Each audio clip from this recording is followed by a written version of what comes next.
প্রথমেই বলতে চাই, ইসলাম হলো পরিপূর্ণ জীবন ব্যবস্থার নাম। ঠিক কিনা বলেন? ইসলাম পূর্ণাঙ্গ জীবন ব্যবস্থা, মোকাম্মেল জীবন ব্যবস্থা। ইসলাম শুধুমাত্র মাদ্রাসার ধর্ম না, ইসলাম শুধুমাত্র মসজিদের ধর্ম না, ইসলাম শুধু ব্যক্তি কেন্দ্রিক ধর্ম না, ইসলাম শুধু আধ্যাত্মিক কোনো ধর্ম নয়, বরং ইসলাম হলো পরিপূর্ণ জীবন ব্যবস্থার নাম। আওয়াজ করে বলুন ঠিক কিনা? যদি কোনো ব্যক্তি এই কথা বলে যে ইসলাম দিয়ে বিচার ব্যবস্থা চলবে না, ইসলাম দিয়ে সমাজ ব্যবস্থা চলবে না, ইসলাম দিয়ে অর্থ ব্যবস্থা চলবে না, ইসলাম দিয়ে রাষ্ট্র ব্যবস্থা চলবে না, ইসলাম দিয়ে রাজনীতি চলবে না, আমি বলতে চাই ইসলাম সম্পর্কে আপনার চিন্তা চেতনা, ইসলাম সম্পর্কে আপনার যে বিশ্বাস, এটা চরম ভুল। বলেন ঠিক কিনা? ইসলামের ব্যাপারে আপনার কোনো জ্ঞান নেই, ন্যূনতম জ্ঞান নেই।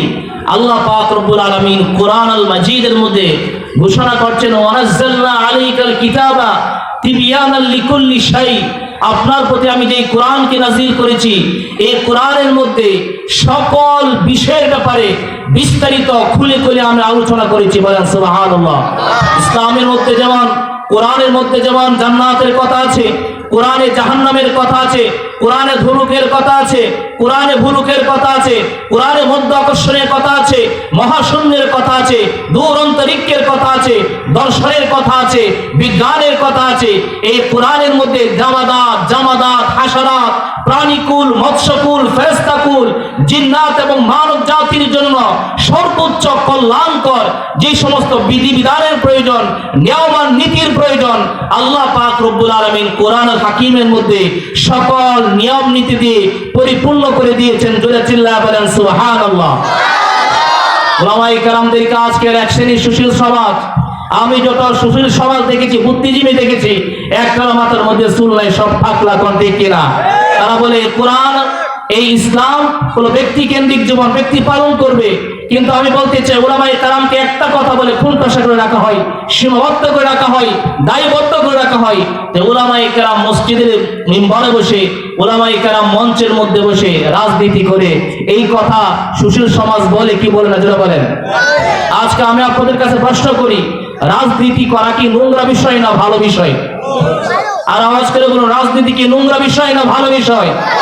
রাজনীতি যদি নোংরা বিষয় হয়, খারাপ বিষয় হয়, তাহলে আমি আপনাদেরকে বলবো, এই নোংরা বিষয় এবং খারাপ বিষয় শুধু উলামায়ে কেরাম নয়, বরং নোংরা বিষয় তোমরাও ছেড়ে দাও। কারণ ঠিক কিনা? এই নোংরা বিষয় তোমরাও করতে পারবে না। উলামায়ে কেরাম কোনো নোংরা রাজনীতি করে না।